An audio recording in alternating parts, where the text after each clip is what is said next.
Right. In that case, moving on to the Wolves game, because I feel like some of the points you gave me are probably more suited Yeah, to the Wolves game, bar a lot the more to talk about it than the Servette yeah, game. It was just a little bit. 100%. Yeah, Just quickly, I mean, I thought the first half was insane. It could have been a high scoring game in the first half, to be honest. With the yeah. chances that Today, both teams had, it was more like a basketball match in terms of just back and forward. It was brilliant. I'm not yeah, complaining about it. It was a great game to watch. It was interesting, great from a neutral perspective. I mean, Cunha could have had a hat trick in the first half. Um, yeah, and I felt that we were still a bit suspect at the back. Second half, we tightened it up, obviously, and I thought we relaxed more in the second half, where obviously we got the cushion, but I felt like our movement off the ball was so much more fluid than it was in the first half. I felt like we obviously got a bit of confidence and stuff from that, which was nice to see because it's something that I've been on about for ages. Just move off the ball a bit more yeah. tempo. I think that sort of 15 minute spell where Noni got three just killed him because I think we got the third right after half time, Yes, and then we got another one very quickly afterwards. And I I think at think that point they started panicking. he scored. I think he got his hat trick within 16 minutes, Yeah, I think it was like 14, 15. something like that. Yeah, But yeah, I think before that they were kind of comfortable with the one goal deficit, and they sort of came back into the game after the first one. So I think we were the better team for the first 15 minutes, and arguably Wolves were the better team for the rest of that first half. And then we sort of just Noni got the goal, bit of luck for the first one, and the second two were just basically carbon copies of each other. yeah, yeah, 100%. And I think Wolves just kind of lost it somewhere. They just didn't have the same potence going forward. I don't know whether we were just snuffing them out or they were just really struggling to keep hold of it. I I mean, think our pressing was a lot better and didn't really give them much time. And they were just kind of, if they got rid of it, were kind of clearing it a lot of the time in the second half rather than actually trying to find someone. yeah, and we definitely grew into that. I don't think we were doing it great at the beginning, but definitely in the second half we grew into that with the press. I think the thing that surprised me the most out of this fixture with regards to why we were so dominant down the right, and by the way, I am not taking anything away from Cole Palmer or Noni Madueke when I say this because they saw gaps and they completely utilized it and made it their own and made Wolves suffer for it. But I was really surprised by Nori's performance against us, who was supposed to be playing their left back normally, but he was in the midfield a bit. Mm. Because what was happening is they were doing what we were doing, where the fullback goes into the midfield when they've got the ball. But because we were getting the ball quite quick and then actually pressing forward quick, we didn't actually give them time for once. We didn't give a team time to get back and to regroup, which meant that there was that space down the right. And funny enough, Nori in the last season, when we played them twice and we lost to them twice, was sensational. But we completely nullified him in that game, which I thought was Well, good to he see. got an assist, to be fair. But yeah, I think Yeah, that's a but very he good got point. assists before, but you know, He was a little bit in no man's land a few times. It wasn't the only yeah, goals. You're right, and he got an early booking as well, which didn't help him at all. true, very Um, much true. I but yeah, think that wasn't that he didn't on. look like he could handle Noni when he was back there anyway. In the first half, he looked like he was really struggling anyway. Um, Yeah, he grew into that. He grew into that, and he just kept him in his pocket the entire game, and he mixed it up a little bit, and Nori just didn't know what to do. mm. He tried to push him to his right, and then Noni was like, "I'm okay on my right," and then Noni would go in on his left, and he's like, "I can do that." So But yeah, this is partly I told you so. I told you Noni was incredible. You don't listen to me, but I told you he was oh, I incredible. do I told listen you to there was a you. player there. I mean, yeah, I had my reservations about Noni. But what I would say is I'm seeing a different Noni now than from what I saw last season, and his link up play with Cole Palmer, if they can keep that going, because they seem to have built a nice friendship and a bit of chemistry on the pitch, it's all good. That Yeah, little back I think heel, that little back heel from Palmer, I think it was in the first half or beginning of the second yeah, half. that's when Nate First half. Nori got booked. Exactly. I mean that was absolutely delicious. They linked up so well throughout the whole game. Well, yeah, I think that's part of it. I think him and Cole Palmer probably wouldn't have played that much together on the basis that Cole Palmer mainly played a right wing and Noni Madueke mainly played a right wing.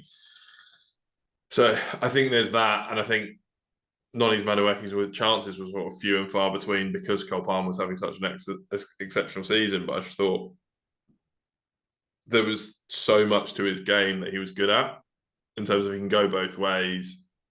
He loves cutting in, and he's probably getting a shot on target. He has absolutely no problem running down the line and whacking one across. So yeah, I always thought there was a player there. He likes beating players and creating space. So yeah, I'm glad to see that I think my prediction is paying off.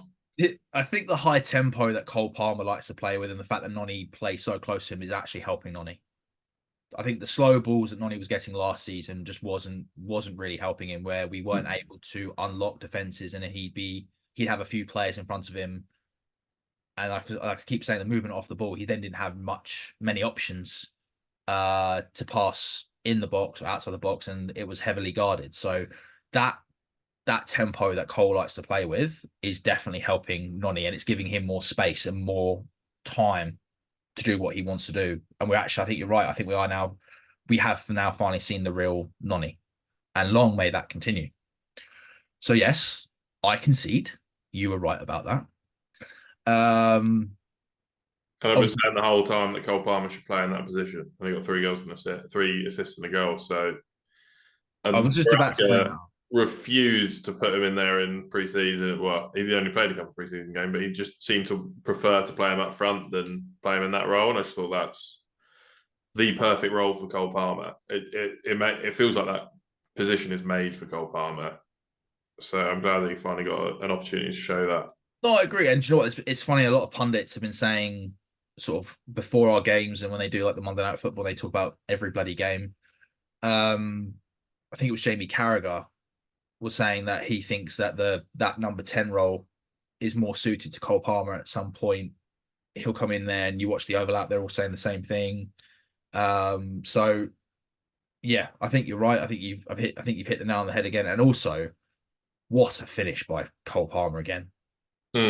Probably my favorite goal, to be honest. Just, it was another nice little assist by Jackson. I'll give him some credit. It was nuts, wasn't it? And Sanchez playing that ball up there, that was unsurprising. That was surprising. Route one. But again, we mixed it up. And it that quickly. Yeah, but do you know what? Again, that's what we're saying. We said it last season. Mix it up. Stop playing so slowly from the back. And what I loved, I think it was Colwell. Colwell was standing there going like this with his arms up. I think he's expecting him to pass the ball, and he just route one. Yeah. Jackson was alert. Wolves weren't alert. Palmer was alert. Great little touch by Jackson and a pass over the top. One bounce from Palmer and a half volley. Beautiful. I think Cunha was the furthest player back. He was the one that was in the picture when the goal got lobbed. And no one else seemed bothered. No, he sprinted. I tell you what, he is a player. I have to admit, I'm so impressed with him. And if Wolves aren't careful, a bigger team will come in for him. And I wouldn't be surprised if that happens, because I thought he was brilliant. And like I said, he could have had a hat-trick in the first half. He was really good. Really good. If we weren't linked with Ivan Toney now, I'd be going, what, do you know what? Quite like him. Take another Wolves player. Covered that. Go on then. As we've kind of covered Jackson a little bit with that lovely assist for Cole Palmer. Anything else that you want to add about Jackson? I know to be fair, you spoke about it, but in the Servette bit. Yeah, I think, yeah, he's good at everything. He's not exceptional really at anything, but he's Premier League, like he's top half Premier League at everything, and he just actually I lie. I think he's above that in dribbling. I think he's a very, very good dribbler. He has his moments. He does have his moments, yes. So I think, yeah, I just want to see him given a lot of chances to see what he can do this season. Just at least give him this season of go like, right, he's going to be our starting striker. Or you've got to kind of go, well, he's not for us. It doesn't make sense to have him around, not really play him. If we bring someone else in and all of a sudden decide that Nkunku's our second choice striker, you just go, well, he's not going to get any minutes. He's better off going somewhere else. And I just think he could be a very good player. No, I agree with that assessment in terms of, if we are going to bring in another forward, and he's not going to be utilised. And yeah, you're right. He does need to go out because then he's just going to get wasted on the bench or playing in the under 23s or what. He'd have to be loaned or sold. But there's only a few things that I really wish he would tighten up on a little bit. There's a few little antics in the Wolves game which I didn't think were great, but I think that's just who he is. I just think that was Wolves starting shit. I Like don't. where's he supposed to celebrate? It's not like he went in the crowd at the Wolves fans, but like that's the Wolves are the home team. No, no, no. I agree. 90% of the stadium is there. Let me rephrase it. I don't think he's what I don't know whether this is the right way to say it. No, here we go. I think he gets involved in too many incidences on the pitch where he doesn't need to get involved, and sometimes creates a few little things and they blow up. No, I'm not. At the end of the day, there was other people involved. I mean, Cucurella created one after the challenge on Caicedo, and to be fair to him, that wasn't a nice challenge. Cunha was giving him a fair amount of shit when he scored because of Jackson celebrations and stuff. So it might have just been one of those games, but he does like to get involved. He does like to start speaking to the referee a few times. And I just think, do you know what? Like, just focus on what you need to do up top. Like, you're good, you're doing well. Just focus on that more than anything else. I don't like I, players constantly getting involved, and it's always the same ones. Enzo's one of them, but he's captain now, so I can't complain about him because he has to go over there. But it's not a massive thing. I'm not making it a big thing. I'm just saying I just think it's something that he could work on and just focus a little bit more on what he's got to do in the game. I do think that a lot of very, very good strikers have that in their game, though. Just absolute wind-up merchants. I think it does add something to a striker that can be a wind-up merchant. It's a fair point. Vardy does it brilliantly. Vardy does it. Suarez Rugby is used to good do at it. it. Torres was, especially in his early days, Zlatan, Zlatan. absolute prime example. So I do think a lot of them need a bit of Fair edge, point. and something that gets in the defender's head. So I'm not massively against it. I just think he needs to get more tactile with it Yeah. and learn his trade a little bit and kind of work out how to get other players red cards and yellow cards and whatever without himself getting one.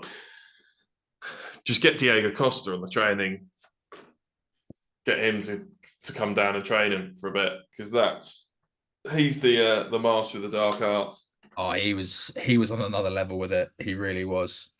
Um, just quickly, I was really impressed with Neto when he came on in the second half against Wolves.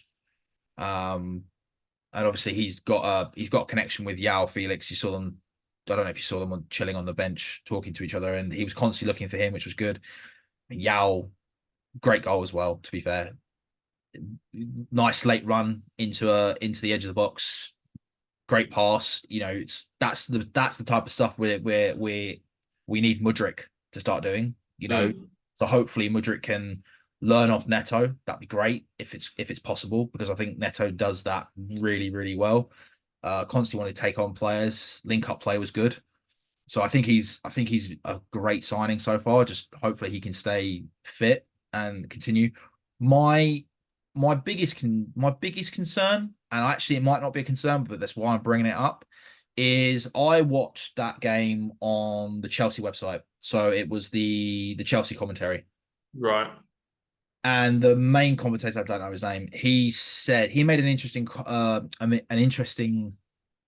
uh prediction, which was he can't see us keeping a lot of clean sheets with the way that we're playing, and he reckons more high scoring games could be in our season this year. Basically, I haven't said that very well. I apologize. Is this a problem for us that we might not be keeping clean sheets moving forward?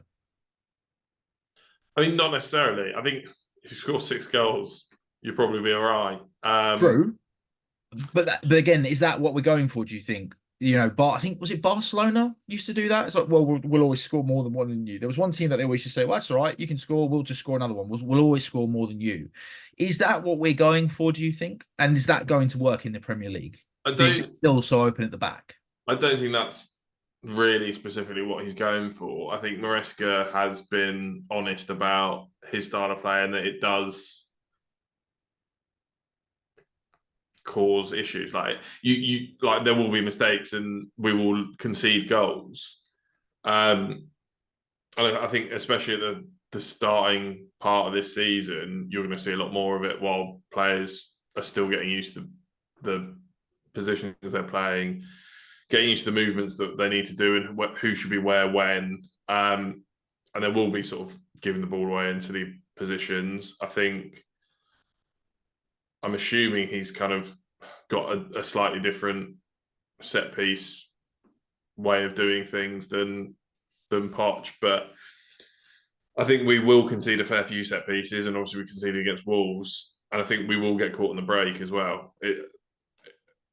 It's very plausible if we are playing the way that we're playing, we're going to end up with effectively a centre back on wingers, which is a mismatch. And it's about managing those mismatches and trying to cover it the best we can while dominating possession and scoring. But I think the way that this system works does mean that we will leave very few players back and we'll be somewhat exposed on the counter attack. I do think one concern I have is we're quite a short team. So I think set pieces could be a problem this season. Yeah, they've already started to look like that they are potentially a problem. Yeah, agreed. So I think we will concede goals. I think it's inevitable. I would like us to concede less goals than we conceded last season because we conceded a hell of a lot last year. Well, it was 60 or just over 60, and that's the most we've ever conceded in a Premier League season. So, but at the minute we've conceded 4 goals in 2. So you kind of go, right, what are we on for at the minute? A lot. 76 goals that would be for 2 goals a season. So 2 goals a game. Will it tighten up? You hope so.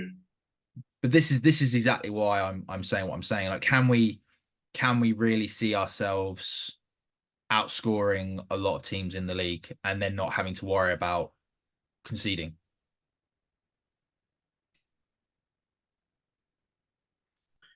I mean, my main concern is that we seem to be very hit and miss as a team. It feels like either everyone's got the shooting boots on or no one has in our team, except for maybe Cole Palmer.